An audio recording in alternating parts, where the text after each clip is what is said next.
Hey everybody, this is AYG's Alpha Team, here with another video for the Division. This is going to be our 1.8 Sentry's Call classified 6-piece build. Now I waited till 1.8 because I actually didn't have all the pieces until now, so let's get in it. First and foremost, you gotta realize that this is going to be a strictly PvE build, mainly because 6-piece Sentry's set bonus only applies to NPCs. So let's go over the build real quick. I'm using the Devil and Heal, and let's explain why. So the perk for the heal is hitting weak points increases weapon damage by 15% for 15 seconds. Hitting skilled proxies increases critical hit damage by 30% for 15 seconds. And then the perk on the Devil is headshots increase stability by 30% for 15 seconds. Body shots increase headshot damage by 30% for 15 seconds. Now, when you use both of them, you get both talents unlocked. And that's what this reads right here. Both weapons gain the Fire and Fury talents, and the buff duration increased by 15 seconds. Bonuses from Fire and Fury are no longer lost when swapping between Fire and Fury. And weapon swap speeds increase. So what this reads is, you get an additional 15 seconds on both of your perks for your set bonus, and when you swap weapons, you don't lose the perks, and you swap weapons faster. So this is just an ideal setup if you're going to be running any kind of sniper build. But again, this doesn't apply to the PvP. This is only a PvE build. Can't express that enough. So let's go over it. It's all firearms. I don't know if you can tell, but it's respect 100% into firearms, and all of our mods are firearms health mods. If you could get something like firearms crit damage, pulse crit damage, or it really doesn't matter, just as long as you've got your firearms maxed out. That's how you're going to get the most out of this build, period. So all firearms, we're running enemy armor damage and exotic damage resilience on our chest piece with ammo capacity. We are running skill power and damage to elites. I would rather this be enemy armor damage instead of skill power, but this is what we just got to roll with. And let's see, critical hit damage and damage to elites. Make sure you have both of those unlocked on the knee pads. And we're also running support station healing speed for all of our performance mods because we're going to use a support station. Stability and ammo capacity on this one. Now I went with stability because your whole basis of your build is built around running that marksman's rifle. So I felt like stability was going to be the best option here rather than health. And because we're using a PvE build, we don't really have to worry about our toughness too much, just because it's easier to avoid fire from NPCs. So we went stability rather than health or critical hit damage here. Now we do spec a little bit into critical hit damage, and I'll go over that in a second on why, which is why our gloves are marksman's rifle, enemy armor, and critical hit damage as opposed to crit chance or health on kill or skill haste. And then our holster is reload speed as opposed to, health or skill haste. Reload speed is just going to be a better option here.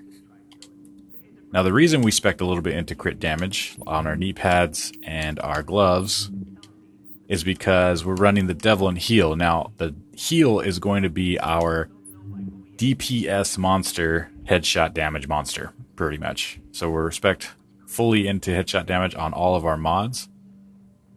We got headshot damage scope, headshot damage muzzle, and optimum range for our underbarrel, just because that's going to give us a little bit more, just the lasting headshot damage no matter how far away they are. But our Devil is going to be for cleaning up little mobs where no matter what you're going to get a kill. And we're running with discipline. So killing a target makes your next headshot with a weapon be an automatic, makes your next shot be an automatic critical hit. So headshot or body shot, it's going to be a critical no matter what. So for the Devil, we spec'd into, we have brutal as well, but I wish this was deadly instead for that extra crit damage. But we spec'd into critical hit damage on this one. On our magazine, we got as much as we can with the extended mag, and then optics is crit damage, muzzle's crit damage, underbarrel's crit damage. And because when we're going to be doing all the mobs where they don't hit as hard, we know we're going to get a kill if we hit them in the head once, this will just automatically give us a chain of critical hits. So we just get, when it's going to be a one-shot headshot kill, that's what we're going to use. But anytime we're coming up against a name guy or a little bit more heavy, tankier enemy, we're going to use the heal because this is going to give us more overall headshot damage. And this is how we're going to build our stacks with the Sentry's Call. So let's go over the Sentry's Call bonuses, set bonuses. 2, 3, and 4 are all the same. 30% accuracy for 2, 10% headshot damage for 3, and the Sentry's Call headshots using semi-automatic weapons. Mark the enemy, increasing the damage inflicted on the target by 5% for a duration of 30 seconds each. Target can receive up to 3 marks. So that applies to not only you, but anyone on your team. So if anyone on your team sees that a character is marked, they can also shoot for that additional damage. And the 5 piece gives us an additional 15% accuracy and a 15% headshot damage. And this is the 6 piece. This is why we're only going with the PvE build. NPC targets can now receive up to 6 marks. After 1 mark, every headshot on a target has a 50% chance to spread to a single mark to an additional target within 25 meters. At 6 marks, your headshot damage on the target is increased to 100%. So once you got those 6 marks, anytime you hit them in the head, you're just doing double damage. On top of the already 146% damage, or 246% damage we have on our heal too, for headshot damage. So that's why we've got our heal built out for just straight headshot damage, and we've got our trash mob devil built out for, just cleaning up the smaller NPCs. So this is kind of just makes it quicker work. And just for a little bit more fun, it gives us a reason to spec into some crit damage. Now, because this is a PvE strictly build, there really isn't much else to it. I mean, let's go over the numbers here. Actually, let's go over the abilities first. We're running 2 heals because we have nothing else spec'd in for. We have such low toughness and such low skill powers. We need all the heals we can get. I went with overdose here. You could go with booster shot.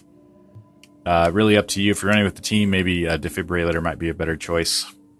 And then we're going with ammo cache support station because we're going to be relying on our ammo a lot. And since we have 2 weapons of the same ammo type, we're going to have a little bit less ammo. So that's why we're running with this one. And this isn't really so much for healing. This is more just for getting that ammo. And our talents are going to be precision, headshot, hostile to pulse them for 10 seconds. It gives us that extra pulse, crit damage, and crit chance. Entering cover to reduce recoil with steady hands, also good. Critical save, he's going to make it during low health is to get that damage resistance, so whenever we pop and make it, we're a little bit more safer. And we always run combat medic, no matter what, because if we're running with the team, you want to help them out as much as possible. I mean, you could go with something like adrenaline. There's a ton of options here. This is just what we're going with. It's really up to you. You can actually go with one is none to save a little bit more ammo too, since all we'll be doing is headshots. Another thing to point out is this entire build is based around headshots. That's another reason that not really an effective PvP build, because if you're on console like I am, getting headshots in PvP is a little bit harder, especially if you're using a semi-automatic weapon. So that's why we're going strictly with the PvE build. And I just wanted to show this because the primary firepower on this, with no stat boosts or anything, just base primary firepower with the heal is 947,000 points. So it's pretty ridiculous. You're almost at 1 million without any buffs. It's pretty awesome. But I got a little bit of gameplay. Let's go over that right now. Since it's the PvE build, there really is some boring gameplay, but I just wanted to remind you guys, headshot or not, you will crush. So, I mean, the build is spec'd for headshots, but even if you're not hitting headshots, you're so far into firearms, you're going to be crushing it no matter what. So don't be discouraged if you're not hitting heads. It's the build's just too ridiculous to not do well with it. And another thing, before I get a ton of comments about it, my aim is terrible. It's only because I don't use aim assist. I don't know if you guys can tell or notice, but I haven't used aim assist for a while now. And it's just because I just prefer it. I prefer to have my own aim controlling what's happening. But you will see me make a lot of missed headshots and mistakes. But again, with this build, you don't really have to worry about it, because your firearms are spec so high that you will crush no matter what. But I'm going to let this play out, guys, and I will see you at the end.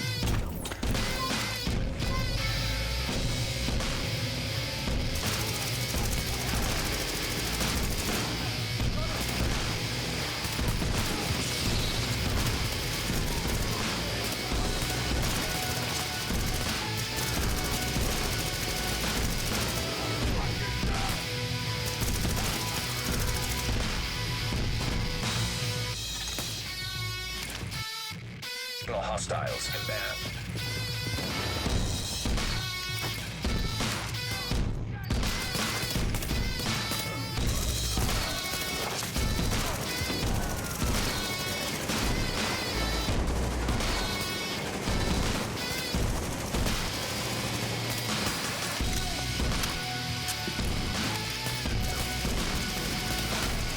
Warning.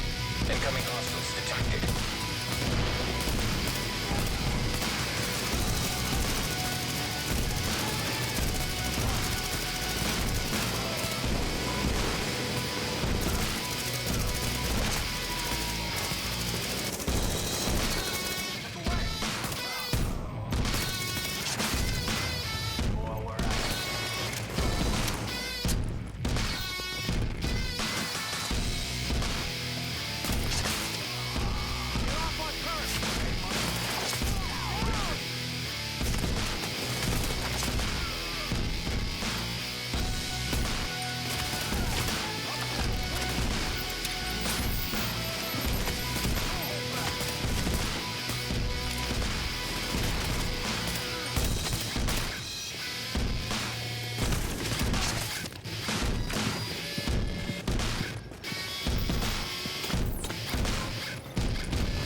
That's going to do, guys, for the classified sentries call. Just remember, you got a ton of firearms, headshot or not, you're going to be doing tons of damage.